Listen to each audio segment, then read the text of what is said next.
Muchos escépticos me dicen constantemente que no hay ninguna enseñanza de la Trinidad en el Nuevo Testamento. Como cristiano, cuando escucho esto, simplemente pongo mis ojos en blanco. Decir que la Trinidad no está en la Biblia es como decir que tu carro no tiene motor. Solo ábrelo y lo verás allí. Así que en este video voy a resaltar lo obvio que es y refutaré las objeciones de que la Trinidad no está en el Nuevo Testamento. La objeción más grande que he escuchado de los unitarios es que la Biblia nunca menciona la palabra Trinidad. Bueno, la Biblia no menciona la palabra omnipresente tampoco, pero nadie nunca asevera que la Biblia dice que Dios no lo es. La Biblia nunca dice la palabra omnisciencia, pero nadie dice que eso significa que la Biblia dice que Dios no lo sabe todo. La Biblia nunca menciona la palabra unitario, pero eso ciertamente no detiene a los escépticos de pensar que Dios es un ser unitario. Estas palabras fueron hechas en una fecha tardía para describir un concepto en la Biblia. Del mismo modo, solo porque la palabra Trinidad no se encuentra en la Biblia, no significa que no está en la enseñanza de ella. Hay un claro entendimiento de un Dios que es tres personas distintas a través del Nuevo Testamento. La mayoría de los escépticos simplemente citan versos individuales para afirmar que Dios no es una Trinidad. Lo cierto es que hay lugares donde las tres personas son mencionadas juntas y son distintas entre sí.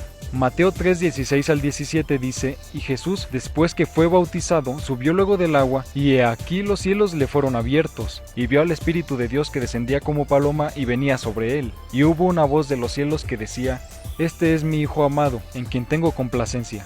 Mateo 28:19 dice: Por tanto, id y haced discípulos a todas las naciones, bautizándolos en el nombre del Padre, y del Hijo, y del Espíritu Santo. Muchos escépticos dicen que este verso fue añadido después, pero no hay buena evidencia de que este sea el caso. La idea de que este verso fue añadido después no es más que una conspiración en ese punto, dado que varios de los primeros padres de la iglesia lo citaron y ningún manuscrito se ha hallado sin este. Continuando también vemos la Trinidad en Tito 3:4 al 6. Pero cuando se manifestó la bondad de Dios nuestro Salvador y su amor para con los hombres, nos salvó, no por obras de justicia que nosotros hubiéramos hecho, sino por su misericordia, por el lavamiento de la regeneración y por la renovación en el Espíritu Santo, el cual derramó en nosotros abundantemente por Jesucristo nuestro Salvador. Podría seguir, pero estos versos solo mencionan a las tres personas de Dios. La mayoría de los unitarios no niegan que el Nuevo Testamento menciona a las tres personas, sino niegan que el Espíritu Santo y Jesucristo son ambos eternos y completamente divinos existiendo con Dios el Padre. Sin embargo, esto es fácil de refutar. El Nuevo Testamento dice que Jesús y el Espíritu Santo son ambos divinos y eternos. Comenzaremos viendo al Espíritu Santo. En Hechos 5:3 al 4 vemos que Pedro llama directamente al Espíritu Santo Dios. Y dijo Pedro: Ananías, ¿por qué llenó Satanás tu corazón para que mintieses al Espíritu Santo y sustrajeses del precio de la heredad? Reteniéndola, ¿no te quedaba a ti? ¿Y vendida no estaba en tu poder? ¿Por qué pusiste esto en tu corazón? No has mentido a los hombres, sino a Dios. El verso 3 dice que Ananías le mintió al Espíritu Santo, pero el verso siguiente dice que Ananías le mintió a Dios. Entonces Pedro le llama al Espíritu Santo Dios. En otros pasajes vemos los atributos de Dios aplicados al Espíritu Santo. Hebreos 9:14 dice que el Espíritu Santo es eterno.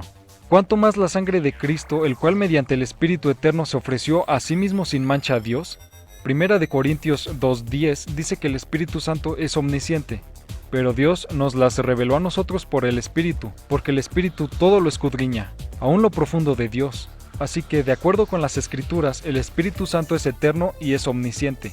Ahora, algunos escépticos dicen que el Espíritu Santo solo es la fuerza de Dios, pero hay versos donde el Espíritu Santo habla y hace más de lo que una fuerza es capaz. Hechos 13:2 dice que el Espíritu Santo habla y ordena. Ministrando estos al Señor y ayunando, dijo el Espíritu Santo: Apartadme a Bernabé y a Saulo para la obra a la que los he llamado. Pablo dice más tarde en Romanos 8:27 que el Espíritu Santo tiene una mente, así que claramente el Espíritu Santo es más que una fuerza. Tiene atributos de Dios y es llamado directamente Dios. Entonces el Espíritu Santo es Dios, pero distinto del Padre, que también es Dios. Ahora, lo que muchos escépticos argumentan es que Jesús no es Dios y nunca declaró serlo. Constantemente dicen que no hay verso en la Biblia donde Jesús dice que Él es Dios, pues en realidad sí los hay, de hecho hay varios. Los escépticos buscan un verso donde Jesús diga: soy Dios, y si estuviese hablando con hablantes modernos del español, eso es exactamente lo que diría: pero él estaba hablando con personas judías antiguas, y si Jesús hubiese dicho, soy Dios, ello no significaría que estaba declarando ser el Dios eterno todopoderoso de los cielos. En Juan 10:30 al 36, Jesús cita el Salmo 82:6 para mostrar que si alguien afirma ser un Dios, no significa definitivamente que se está afirmando ser el Creador eterno. Para los judíos antiguos, si alguno se llamaba a sí mismo con el nombre personal de Dios, estaba cometiendo blasfemia por declarar ser el Señor, y eso es exactamente lo que vemos. En Juan 8:58, Jesús dice, de cierto os digo, antes que Abraham fuese, yo soy. Jesús dice que Él es yo soy, lo que indica una correlación con Éxodo 3:14, cuando Dios le dijo a Moisés que Él era yo soy el que soy. Muchos escépticos dicen que no hay correlación y que Jesús solamente estaba diciendo que Él existía antes de Abraham, pero eso no es lo que el verso dice. Jesús usa esta frase para contrastar entre el comienzo de Abraham con su propia falta de comienzo. En otras palabras, Jesús no era como Abraham, traído a existencia, sino que Cristo simplemente es siempre, y tiene una existencia continua presente. Esto se ve más claro en las palabras griegas usadas, genestai y eimi. Robert M. Bowman Jr. dice, el auristo genestai, venir a existencia usado para Abraham, es contrastado con el presente eimi, el cual puede expresar duración hasta el presente, yo he sido y aún soy, también como el presente simple, yo soy.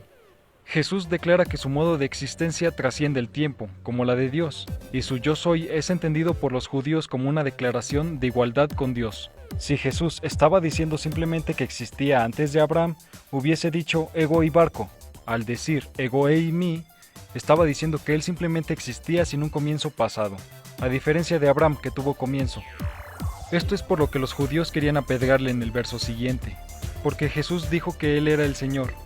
Ahora, este no es el único lugar donde vemos a Jesús declarando ser yo soy. Hay otras instancias en el libro de Juan. Jesús también declara ser Dios en los otros evangelios.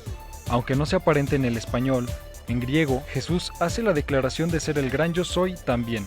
Cuando Jesús caminó sobre el agua en Mateo 14:27 dice, pero enseguida Jesús les habló diciendo, tened ánimo, yo soy, no temáis. En estos tres pasajes en el griego Jesús dice ego eimi, yo soy. El verso en griego dice tened ánimo, yo soy, no temáis. Así que tenemos varios versos donde Jesús declara ser el Dios eterno. Pero también Jesús constantemente se refería a sí mismo como el Hijo del Hombre. Algunos escépticos dirán que este es Jesús afirmando su humanidad al llamarse a sí mismo un Hijo del Hombre. Pero en realidad lo opuesto es verdad. En Daniel 7, una figura divina conocida como el Hijo del Hombre, se dice que tiene un dominio eterno y que está sobre las nubes del cielo. Y cuando Jesús fue traído frente al Sanedrín en Marcos 14, Jesús cita Daniel 7 para mostrar que él es la figura divina mencionada. El sumo sacerdote le volvió a preguntar y le dijo, ¿eres tú el Cristo, el Hijo del Bendito? Y Jesús le dijo, yo soy, y veréis al Hijo del Hombre sentado a la diestra del poder de Dios y viniendo en las nubes del cielo. Entonces, cuando Jesús se llamó a sí mismo Hijo del Hombre, en realidad él se estaba refiriendo a sí mismo como la figura divina en Daniel 7. La otra cosa interesante sobre esto es que en el Antiguo Testamento, la acción de montar sobre las nubes es exclusiva de Dios solamente. Así que Jesús no solo está reclamando divinidad, está declarando que hará algo que está reservado solamente para Dios. Jesús también hizo otras cosas que solo Dios puede hacer, como aceptar adoración y perdonar pecados. En Mateo 9:2 al 6 leemos, y sucedió que le trajeron a un paralítico tendido sobre una cama, y al ver Jesús la fe de ellos, dijo al paralítico, ten ánimo hijo, tus pecados te son perdonados. Entonces algunos de los escribas decían dentro de sí, este blasfema, y conociendo Jesús los pensamientos de ellos, dijo, ¿por qué pensáis mal en vuestros corazones? Porque, ¿qué es más fácil decir, los pecados te son perdonados, o decir, levántate y anda? Pues para que sepáis que el Hijo del Hombre tiene potestad en la tierra para perdonar pecados. Ahora, la Biblia dice que solo Dios puede perdonar pecados, pero Jesús declaró que Él también tiene esa autoridad. Así que creo que es muy claro que el Nuevo Testamento dice que el Padre es Dios, el Espíritu Santo es Dios y Jesucristo es Dios, y son distintos entre sí. Esto es más claro en Juan 14:26. Mas el Consolador, el Espíritu Santo, a quien el Padre enviará en mi nombre, Él os enseñará todas las cosas y os recordará todo lo que yo os he dicho. Además de este verso y los demás que ya he mencionado, hay muchos versos que muestran la distinción y la coexistencia de los tres miembros de la Trinidad. Entonces, no son diferentes modos de un mismo Dios, pero hay algunos escépticos que llevan esta distinción muy lejos para decir que hay tres dioses separados. Pero eso es inconsistente con el resto del Nuevo Testamento que dice que solo hay un Dios, no tres. Aún más, vemos a los tres miembros de la Trinidad actuando como uno. En Juan 14:17 Jesús dice que después de que Él se vaya, el Espíritu de verdad vendrá y vivirá en ellos. Pero en el verso 21 dice que Él se manifestará a ellos. Pero después leemos en el verso 23 que es en realidad el Padre el que vendrá con Jesús a vivir en ellos. Así que, ¿quién vendrá a vivir en nosotros? ¿El Espíritu Santo, Jesús o el Padre? Es obvio que los tres actúan como uno y son uno, justo como el Nuevo Testamento nos dice.